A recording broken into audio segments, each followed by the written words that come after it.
now have Hyungjin Kim from Decay telling us about interstellar medium and primordial black holes.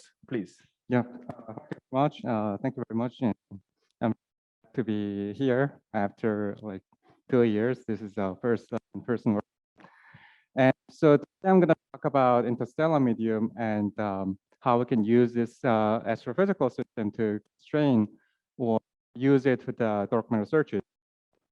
So almost certainly we know there are dark matter observations spanning from large-scale structures or CMB to the galactic rotation curve. There are several for the dark matter searches, like, well, we have a collider searches, we have direct searches or indirect detection searches. So this is going to be yet another astrophysical system that we can possibly use to extract additional information about the dark matter. So since we're talking about interstellar medium, I think I first need to specify what I mean by interstellar medium. So interstellar medium is really anything in between stars. So it includes gas, it includes dust, it also includes a radiation field, and it has actually multiple phases. So this is a vague term, right? So this is anything between stars. So it has different phases. So let me give you a sketch what are actually going to focus about. So there are different phases depending on their temperature and also the hydrogen density. So for the phase, there is a molecular phase where their temperature is about 10 Kelvin, and their density of hydrogen could be 10 to 2 to 10 to 6 per cubic centimeters. So this is the most dense phase of the interstellar medium. We can also have a cold atomic phase or cold neutral phase, where the temperature could be about 100 Kelvin scale, and the density is order of 10 per cubic centimeter.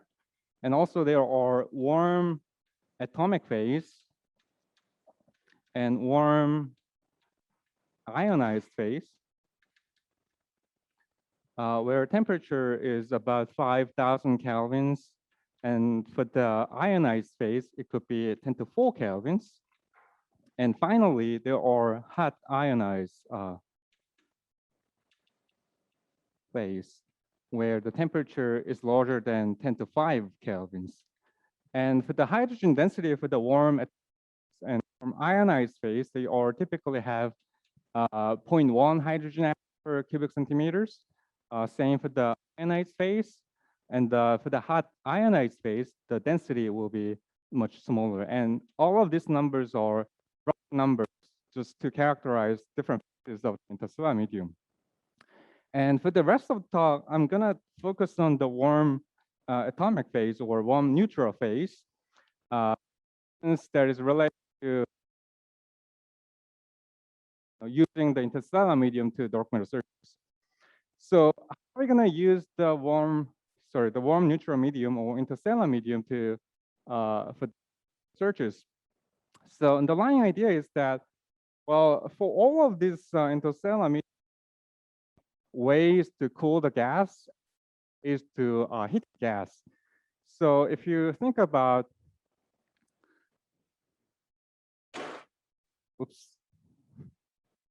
if you think about the kinetic energy of gas, so this is energy over unit volume per unit time, and there is always ways to heat the gas and also ways to cool the gas. Here, we just say H for the heating source and C for the cooling. But this is really a summation of all different heating source and the cooling source. So the cooling, well, there are matter line transition, there are Bremsstrahlung, there are optical transitions, and there's molecular transitions. And it's the same thing. There are different sources of heating. So the main idea here is, well, the one and we calculate the cooling rate, gas cooling rate, and compare it to the rate due to the dark matter. So the main idea is that well, so this H includes various of the heating, but the way that we want to constrain dark matter is by finding parameter space where the from the dark matter is greater than the gas cooling rate. And at this point, I think I need to mention previous works by Luna et al. At 2018, and also Vadeker and Ferrara in 2019. The main idea was put forward for the first time in the first paper and the second paper. They extend the discussion and also find a more robust system of interstellar medium to apply this kind of idea. And according to this, using warm atomic is the system that is most susceptible to additional heating source. Go to hot ionized medium or warm cold susceptible to the additional source. If you go to the molecular phase, cold atomic phase, there are typically more hydrogen atoms. So also the cooling rate for this system higher than warm neutral medium. So the reason that picking this effect interstellar medium is because they are most susceptible to the additional heating source. So for the rest of talk, now it's very clear what we have to do. So basically, we have to calculate the cooling terms for the gas and for the heating terms for the dark matter. And in this talk, I'm taking example of primordial black hole as a specific example. So let's do the cooling term first. So how the gas cooling happens in this warm neutral medium.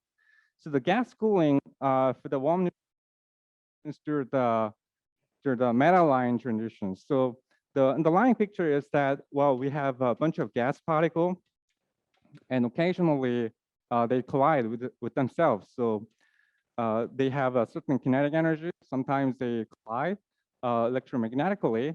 And what happens after this is that they are converting their kinetic energy into the internal energy. So through the collision, sometimes the ground state can be excited, and as the excited state de-excite by the radiative decay, that will emit the photons.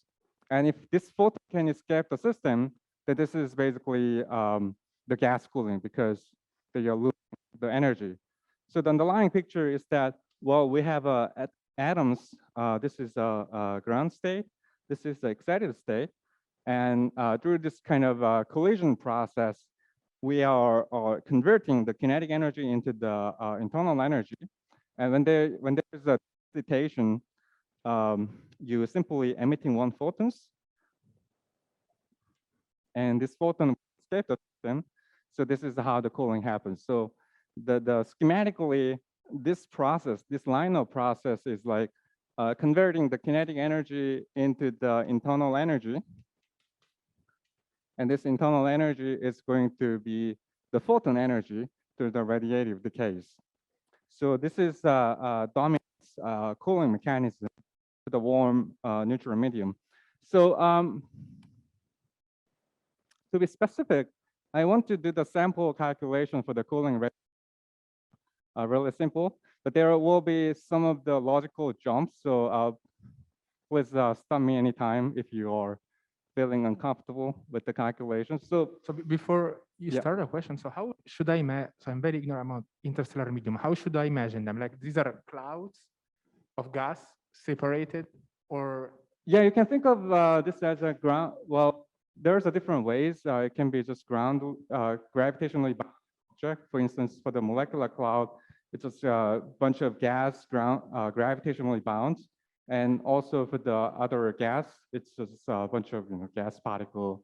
So very cold because they're gravitationally bound and rare enough that they don't interact with each other, like different clouds.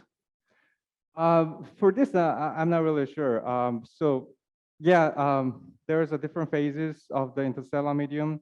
Some of them gravitationally bound, and some of them is really, so really the system that we are looking for the actual application is we're gonna look for the certain dwarf galaxy, and in that dwarf galaxy, we are thinking of warm neutral medium that there is a concentration of gas at the center of the system. Okay. So With those that are density. So that density you give, 0.1 centimeter cube. right, is right. the one in the center of the system you have in Right, mind. Okay. right. So yeah. Sorry, white dwarf galaxy if you want to look for gas. So sorry. White dwarf galaxy if you want to look for eating of a gas, right? Typically, white dwarf galaxies are very dark matter rich with very few gas, right? Right. So that is a key point. That is actually a good point. So the application of this idea, one of the things that you have to do is to find the system where dark matter dominated. So the first thing is that it has to be dark matter dominated, and it also have to host a large amount of the gas. There are certain systems like that. I'm gonna discuss about LEO-T as a specific example. There is a LEO-P, another system that has property of large dark matter contents and also large amount of the warm neutral medium. Also with the well-measured gas kinematics so that we can reliably apply this idea. So I'm going to do the sample calculation for the gas cooling from the meta line transitions. And I'm going to think about one specific element or one specific transition, which is in the. So I'm going to think about this transition.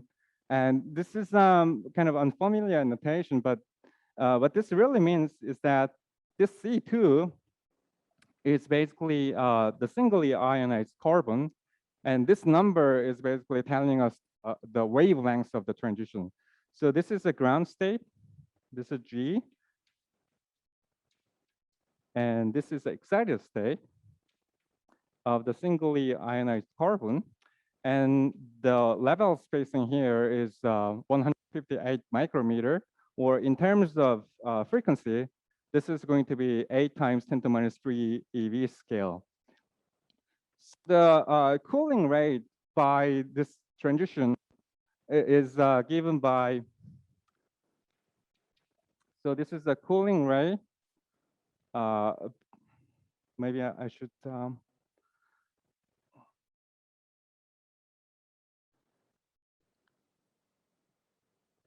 the cooling rate from the singly ionized carbon is basically given by the number density of the excited state and also the radiative decay rate and multiplied by the omega, the spacing of these transitions. So this A, which is the radiative decay rate, is pretty simple. I mean, you go to atomic database and just looking for the singly ionized carbon and their energy level, you can easily find this radiative decay rate. And also for the omega 10, this is 8 times 10 to minus 3 EV scale. And the other thing here is the number density of the excited state. So how to calculate this number density for the excited state? So the way that we calculate the number density for the excited state is basically using the equilibrium condition. So we write down the Boltzmann equation for the number density. So this N0 is the number density for the ground state. This N1 will be the number density of the excited state. So the Boltzmann equation for the number density of the ground state will be N1 times A10. So this is a supply from the excited state. So if there's a number of excited state that is doing radiative decay, this is increasing the number density of the ground state. And there's also collisional de-excitations. So not only the radiative decay can increase the ground state number density, but also excited state can collide with other particle in the gas and collisionally de-excite. So this is additional terms in the Boltzmann equation. And there's also loss term which is basically the collisional excitation terms. And we will be requiring this to be 0 because the time scale for this process is actually one of the smallest time scale in the game. So the time scale for this collisional excitation or radiative decay is typically much smaller than cooling time or heating time scale from the primordial black hole and so on. So we have a question. While it's asked, so Alessio will change the batteries, please. Yeah, please. No, my question is just, I mean, the temperature of the gas is such that photons also have enough energy to actually excite the system, right? Because you say you have this is 10 to minus 3 eV, so you can excite the system also through the radiation field, but it's not in your Boltzmann equation. Just curious about that. So, sorry, can you repeat the question? I mean, don't you also have a loss term of N0 because it can absorb from the radiation field? The temperature is sufficient. Yeah, that's a great question. It turns out those term or gain term from the photon absorption is typically very small compared to this collisional excitation or radiative decay. Photons in physical environment, they never have a Bose enhancement. So, and if we plug in the numbers, then it turns out they are doing much less compared to these terms. So here, yeah, approximation, but I think that's a good approximation in a sense that those contribution is very small. We solve this equilibrium equation, then we can find the number density of the excited state in terms of the number density of the ground state in the following way. So this is A10. This is the collisional de-excitation rate in the denominator, and there's a collisional excitation rate in the numerator. And this NC is the number density of the colliding partner. So it could be number density of the atomic hydrogen, it could be number density of electron or helium or proton and so on and so forth. So here I want to actually compare the relative size of this A10 and the collisional de-excitation just to see which term is dominantly leads to the de-excitation, because it's important. If we do the de-excitation by radiative decay, this is going to be the gas cooling because they emit the photon escape the system.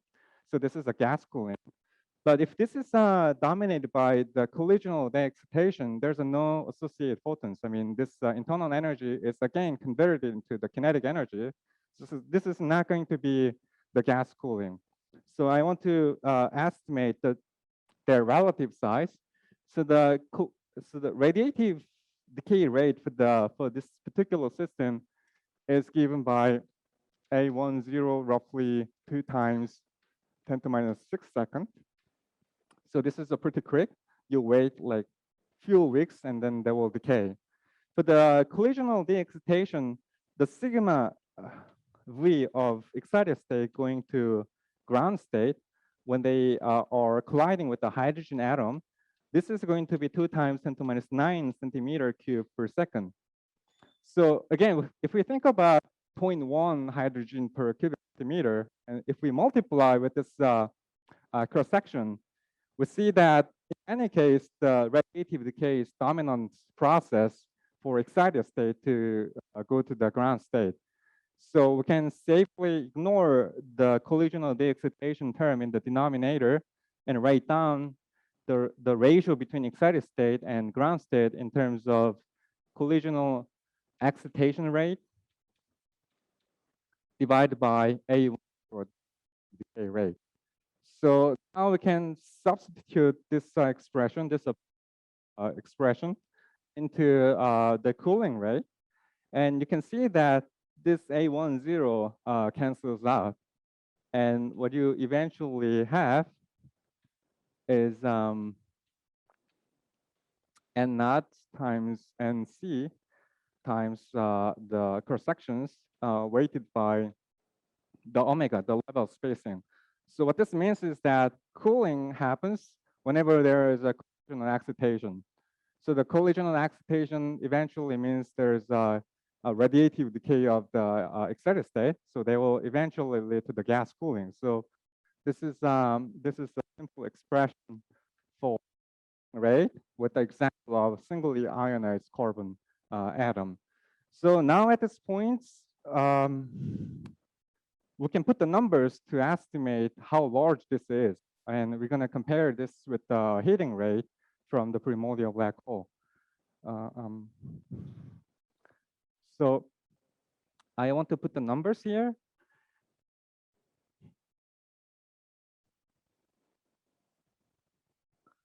So the omega here is, as we said, this is 8 times 10 to minus 3 eV. The sigma is given by this way. And if we switch this to the collisional excitation rate, there's an additional factor of 2 because of the multiplicity of state relative to the excited state. So there will be additional factor of 2. And for this, I also need to have the ground state of singly ionized carbon number density.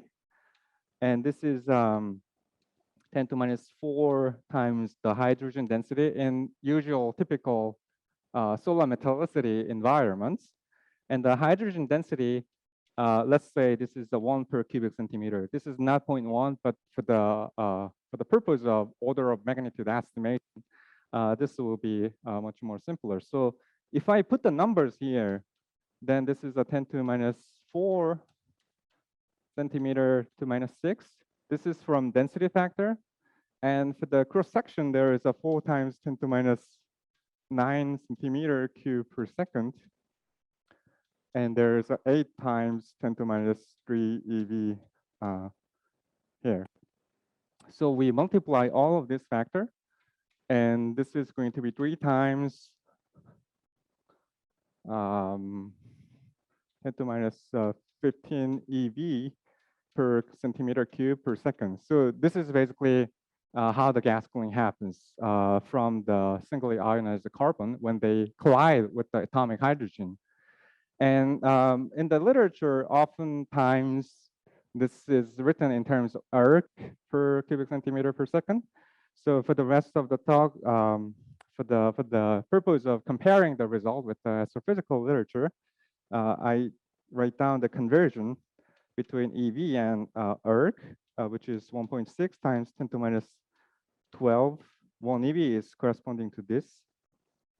So if you substitute this is going to be 10 to minus 27 erg per cubic centimeter per second. So this is basically how the gas cools in the warm neutral medium, and this is how fast they cool, colliding with hydrogen atoms. So this is pretty much it for the gas cooling. So now what we have to do is, okay, we calculate the cooling rate. So what about the heating rate from the primordial black hole? So let's pour this down, and we're going to compare with the heating rate of the black hole. So let me pause here a little bit to see whether there are questions about this. Why n not equal 10 to the minus 4 nh? Why is not equal to nh? Oh yeah, this is the density of the ground state carbon atom. This is not the density of the hydrogen atom. And well, there are, so in metallicity environment, there is a hydrogen atom number density, and there, relative to the hydrogen number density, the carbon atom is typically suppressed by 4 per hydrogen atom, and you do the same thing for the other elements. So this is where they come from, and actually that's a good, because I forgot to say that this is from the meta line. So all of this cooling rate on the abundance of the metal elements like carbon, oxygen, silicon, iron. So here the metal is anything other than hydrogen and helium. So in order to maximize the potential for the dark matter searches, the other task is to find the low metallicity environment, because metallicity means that you have fewer carbon atoms or other types of metal elements which means that the cooling rate is small, which also means that they are susceptible to the heating source from dark matter candidates. May I briefly jump ahead and ask what is the actual observable? Is it just the gas temperature? Because that would require you to know the heating rate very well. Yeah, right. So, well, here we are not calculating all the heating source. We are only calculating the heating source from the dark matter candidate, which is in our case primordial black hole, and we just require that the heating rate from the primordial black hole has to be anyway smaller than the cooling rate. We don't actually need to calculate all the other heating source from, let's say, cosmic ray or extra galactic background light. So in some sense, this is a conservative estimate. If you know reliably other heating source, yes, the bound can be improved by a factor of a few, but there are much of uncertainty in calculating the heating rate from other astrophysical sources. So we don't attempt to calculate other heating source. Yep. To connect to the question, like what is observable? You measure the temperature of Oh. some cloud of warm atomic gas in this Leo something Right. dwarf Yeah, that's right. at a given time, or I think it's at a given time. At a given time. Yeah. so with one measurement of one temperature, you're able. So basically, well, it's a hydrogen 21 centimeter line. So they measure the velocity field of the gas, and they calculate the velocity dispersion of each pixel. And if you estimate the velocity dispersion of this gas cloud, then this is going to be the temperature. So there are, of course, certain uncertainty in the temperature measurements, but that's the observation that we are going to use. For the time of the measurement, I have to check this again, whether this is one instance or they do it multiple times, different times, the steps. But yeah, basically that's yeah. How about the morphology? Do you get the profile of the temperature, or you get like some average around some neighborhood? So the system that use, the behavior of the system has a chaotic velocity field, which means that this is there's no bulk rotation of the gas, but it's more like a pressure supported system. So yeah, that's my answer.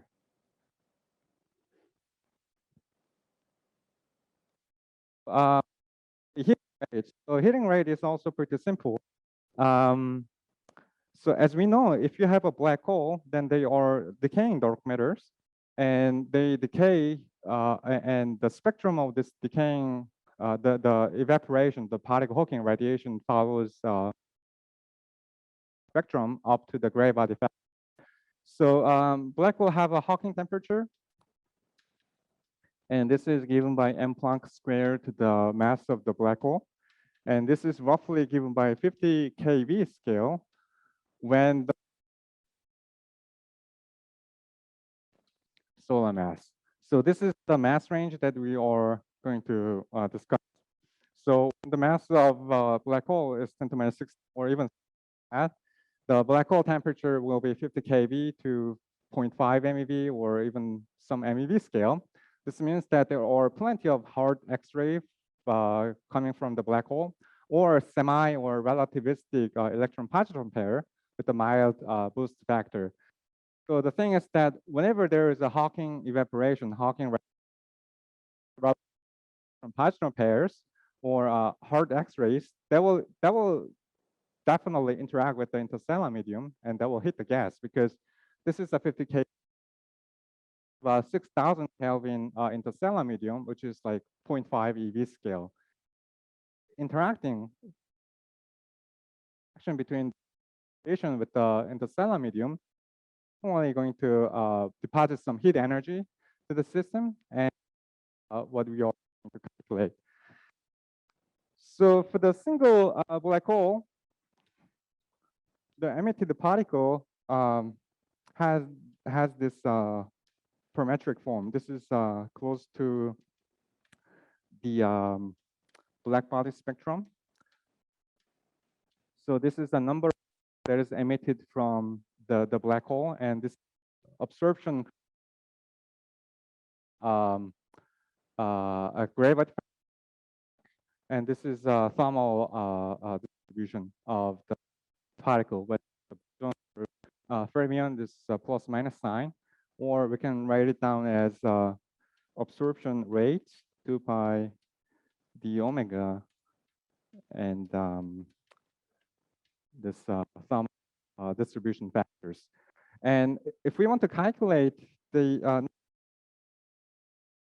per unit, we can simply, this is for the single black hole. So the number of pairs that is being from the black hole, we can simply multiply the number density of the dark matter in the following way. And this is going to be, rather than the number itself, this is going to be number density of electron positron photons coming from the primordial black holes. So this expression, heating rate or energy deposition rate from the black hole can be easily calculated. This is a convolution of this quantity emitted particle. Of this question, I will only think about electron positron pair because those are dominant contribution for the heating rate, and photon, it turns out it's negligible. So this is a dark matter density, and you integrate over frequency with the kinetic energy factor and the heat deposition fraction. I will explain this shortly. And the differential production rate. So this heat deposition rate in the primordial coal.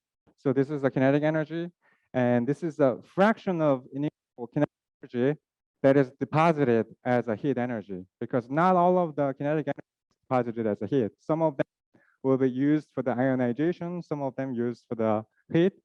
So there is a certain F factor. But this is roughly speaking 30 or 40% for our parameter space or the system that we are interested in. So this is and this is more or less constant with the range of the energy that we are interested in, which is anyway KV scale to MeV scale. So we can approximate this expression as, well, the average heat deposition fraction and the power that is being emitted by electron positron pairs. And at the end, if you just put the numbers for these quantities, this will be also 10 to minus 27 erg per cubic centimeter per second. Sorry, I'm not going to do the math right now, but and it turns out that they are all similar to these numbers. So this tells us is that even with the solar metallicity interstellar medium, the heating from a black hole is more marginally in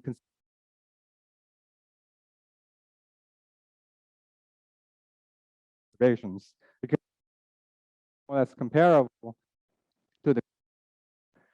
So this is basically from the primordial black hole and also cooling. So the rest of 5 minutes, 3 minutes. I'm going 10, you start 8. Okay, I'm going to just show you some slides discussion to the realistic system. So I'm going to share my screen.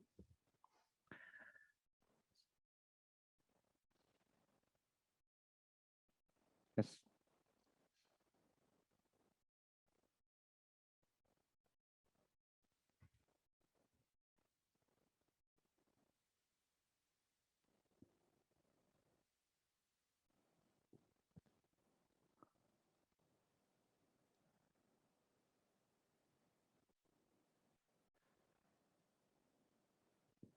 Yes.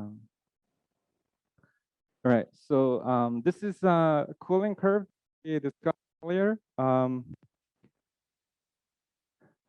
Well, yeah, this is the temperature, this is rate, and you see that depending on the temperature, there's a huge difference in the cooling rate.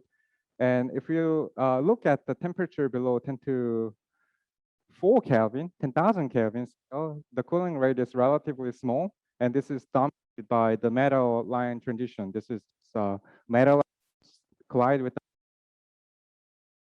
energy by fine temperature transitions. And there's a huge jump in the cooling rate. And this is because of the Lyman alpha. Enough, then the simple collision between hydrogen atom can excite the transitions. And this is going to be huge contribution to the cooling rate, simply because there is a more hydrogen, and this is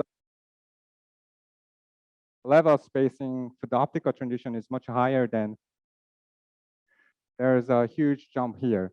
So this is a reason neutral medium, because go to higher temperature, there's a much more cooling, which means that this is a less susceptible to additional heating source. And this is the same curve with the updated atomic database. So there's a different contribution from different elements, metal elements. There's an oxygen, there's a carbon atom that we just calculated here. But you see that the estimation or numerical estimation here is more or less similar to the value on the board. So we want to think about actual system, and DOT will be the system that I am going to use to train primordial black hole. One of the ultra faint dwarf galaxy, they are 400 kiloparsec away from us, and as we said, they are dominated by dark matter, but at the same time they have a large amount of gas, and more importantly, their metallicity is actually small. Their metallicity is actually 100 times smaller than the solar metallicity, which means that given the cooling, given the dominant cooling is coming from the metal line transition, low metallicity means that the cooling rate will be also accordingly suppressed. It's also important feature of this system. So this is actual observation, and there's a contours of hydrogen column density, and this is the hydrogen column density at use, and this is the velocity field observations. This already indicates that the temperature, given that the velocity is 7 kilometers per second, the temperature of this gas has to be roughly 1,000 Kelvin or 5 or 6,000 Kelvin scale. This is a histogram of each pixel with the velocity dispersions. So in the central region, there are two components. One is a cold component, where temperature is 500 Kelvin, and warm component, where the temperature is 6,000 kelvins. And well, given this input parameter or observation, we can calculate the hydrogen density, neutral hydrogen density, and also electron density. And by some assumption, we can also enter the dark matter. So using this as an input, we can calculate the heating rate. And we calculate the heating rate as, we didn't calculate, but this is roughly 27, 26 erg per cubic centimeter per second. And it increased as we to the solar primordial black hole mass. And now we compare it with the cooling curve, but we have to, because this is obtained for the solar metallicity environments, assuming that the abundance or abundance or all metal abundance is following the abundance of local metallicity interstellar medium. But given that LEOT has a small metallicity, roughly 100 times smaller than the local interstellar medium, this curve, all of the contribution from the metal elements will be suppressed accordingly, suppressed by points. This is not exactly 100, but it's more than 10. So this cooling curve will be suppressed. And after we compare those two contributions, something that we can infer in terms of primordial black hole fractions for the mass range from few times 10 to minus 17 solar mass, 17 solar mass. You can also go even below this point. But as we go even below this point, there are also other types of measurement that is way more stronger than that. So pretty much everything that I want to discuss. Thank you very much. Thank you.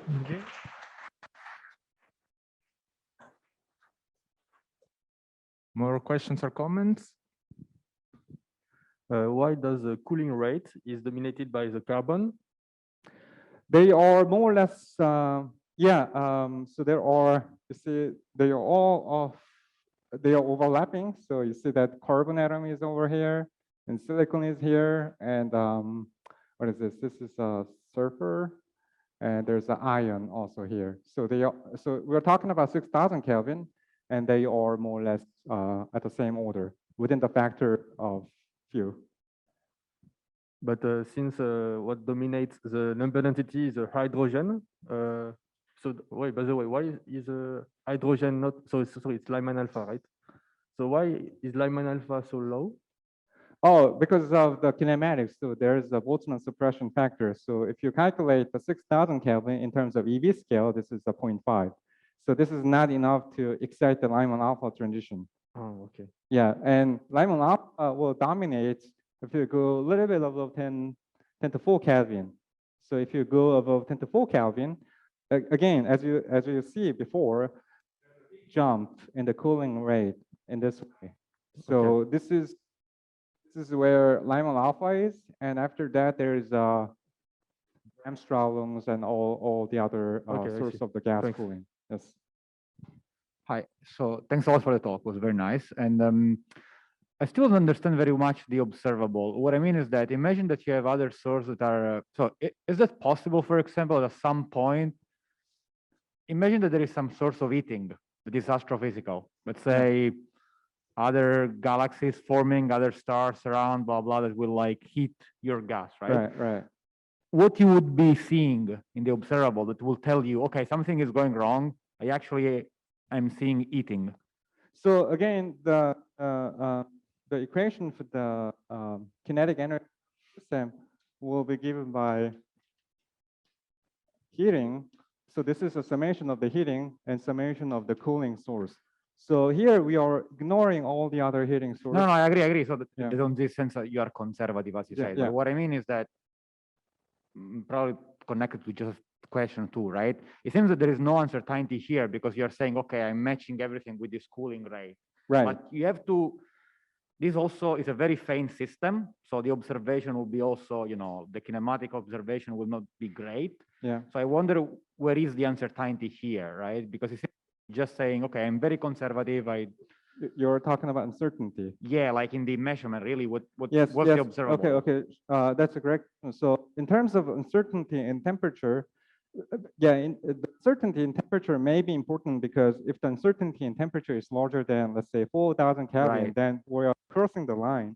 But the uncertainty in the velocity dispersion for this system is 0.4 kilometer per second. And if you are converting them into the temperature scale, this is only 1,000 Kelvin or 2,000 Kelvin scale. Okay. So it never, within 3 sigma or 4 sigma, it never crossed the 1,000 line.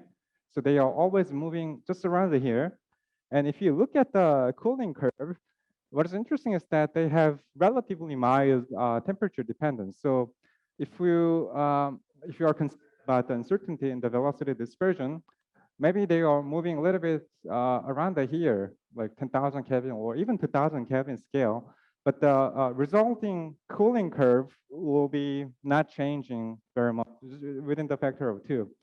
And there are also uncertainty in terms of,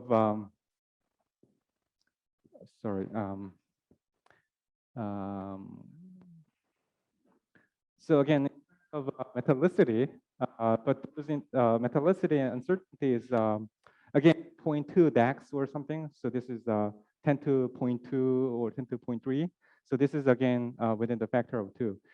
So yes, there are certain uncertainties. So the constraint that I'm showing you is not in a sense that it has uncertainty, but it's not uncertainty of the factor 10 or 20, but it's uncertainty of the factor 2 or something like that.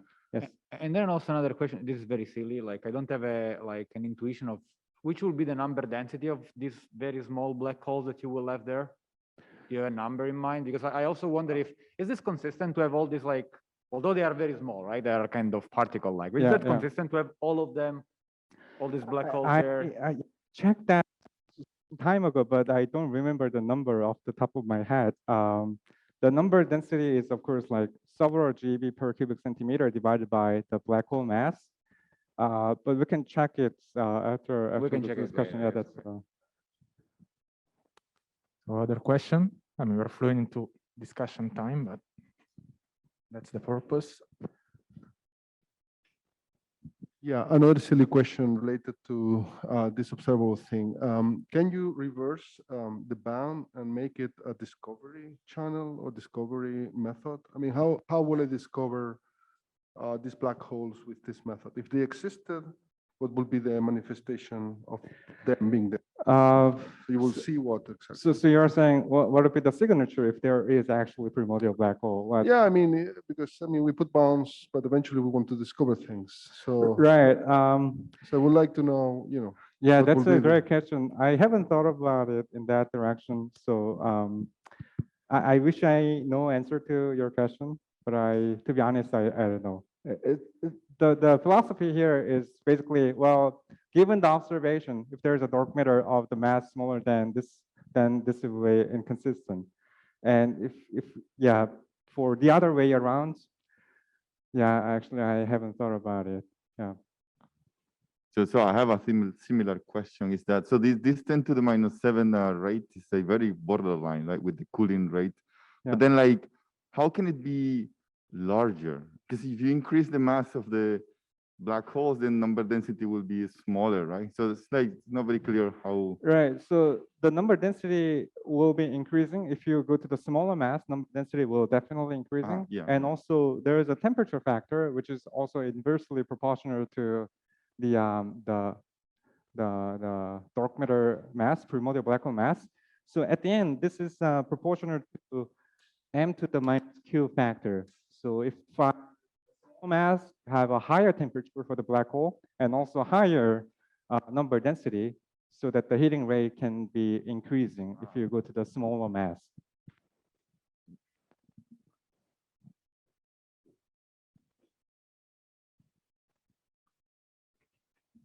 Are there any concerns about the efficiency of heating? I mean, you inject plus and minus pairs, and you basically must assume that that these electron and positrons lose their energy by heating the gas. I mean, there are other channels.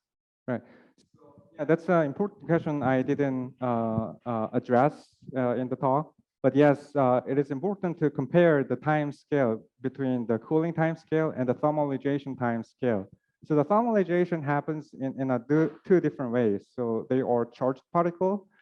They can do the Coulomb interaction with the ambient electrons. So they lose the energy in that way.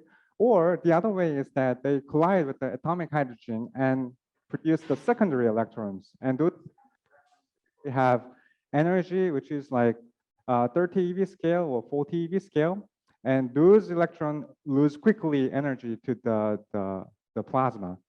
So if you calculate the thermalization time scale with these two processes in mind, the thermalization time scale is typically 1 mega-year scale for the mass of the black hole, 10 to minus 17 solar mass.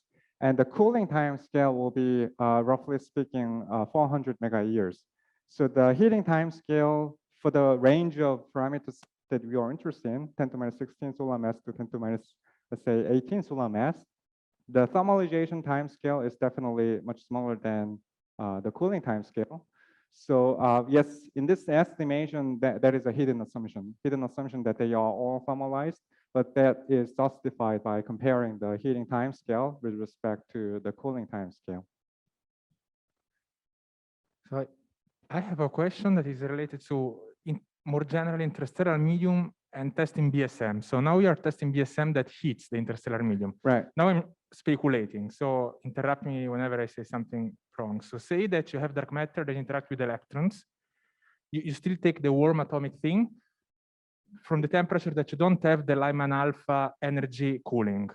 If your dark matter interacts with electron, it could push an electron at the higher energy in the hydrogen, and so it could, if the energies match, give a huge possible cooling, increase in the cooling rate.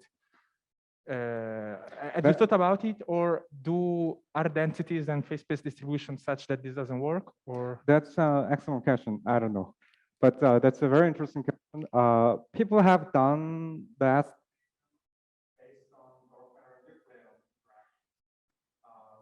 The constraint that they obtain by considering dark matter nucleon interaction is they are basically constraining the cross section, which is order of strongly interacting particle, which is using LEOT. Yeah, using the system.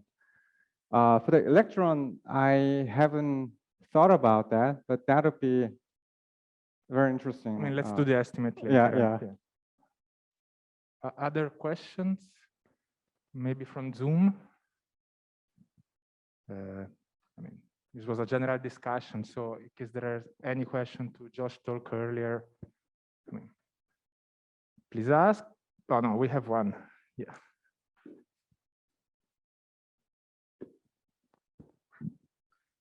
So you have shown curves of the theoretical cooling rate, but what about the measurement? How do you measure those values of the cooling rate? What is observable? So sorry, can you repeat the question again? How do you measure the cooling rate of the gas? Measure the cooling rate. This is a calculation. This is a theoretical calculation based on the observation of the metallicity and also based on atomic database. So the cooling rate is not something that is directly measured from the observation, but it's inferred from the observation.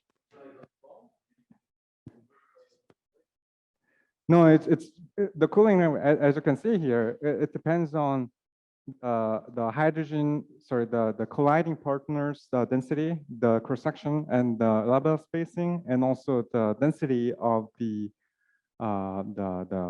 metal elements for instance, this is the carbon atoms.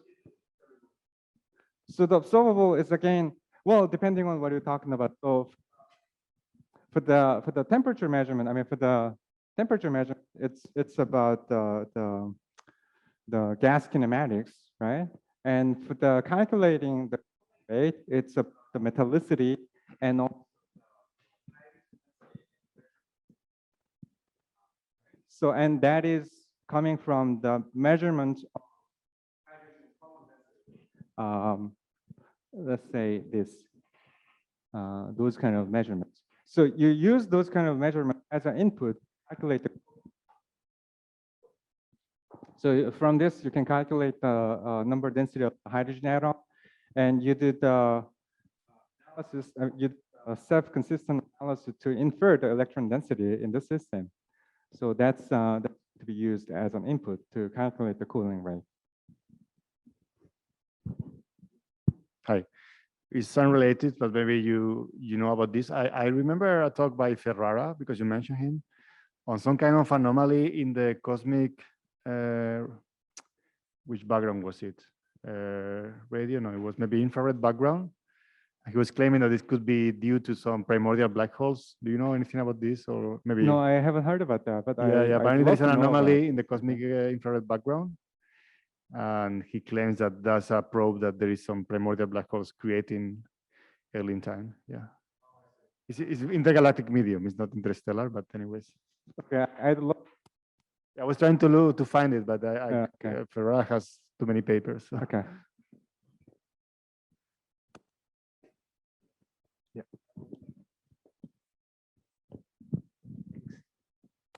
So my question is, how well have we tested this cooling rate computation in interstellar medium?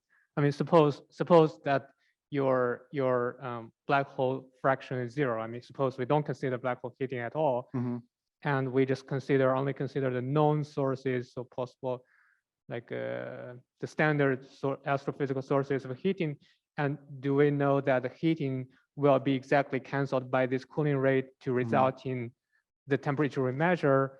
Or it might, for example, if I overestimate this, it might cause overcooling, and it might be having a hard time to reproduce the temperature that we measure. You see, so Yeah. I just wonder, like, how well do we really test this standard heating source and also the standard cooling rate in the interstellar environment? So one of the reasons that we don't consider, and in the literature they don't consider the other heating source, is that there are more uncertainties. So there are several different ways to heat the gas. For instance, there is extragalactic background that is penetrating the gas. They can hit the gas, and there is also cosmic ray in the system that can also hit the gas. I am not interstellar medium physicist, so I'm not really sure, but my impression is that there are actually more than one source, and they have more uncertainty because, well, in order to reliably calculate those rays, you have to know the cosmic ray spectrum in the system, in this system, and also you have to calculate all this extragalactic background light inside the system. So my impression is that, again, there is more uncertainties, and I'm not really sure whether there's attempts to really calculate everything precisely so that they can match the observed temperature with the theoretical calculation of the heating rate and the cooling rate. Yeah.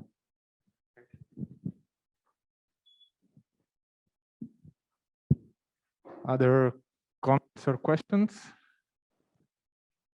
Doesn't seem so. So let's thank Hyungjin and Josh again. Thank you.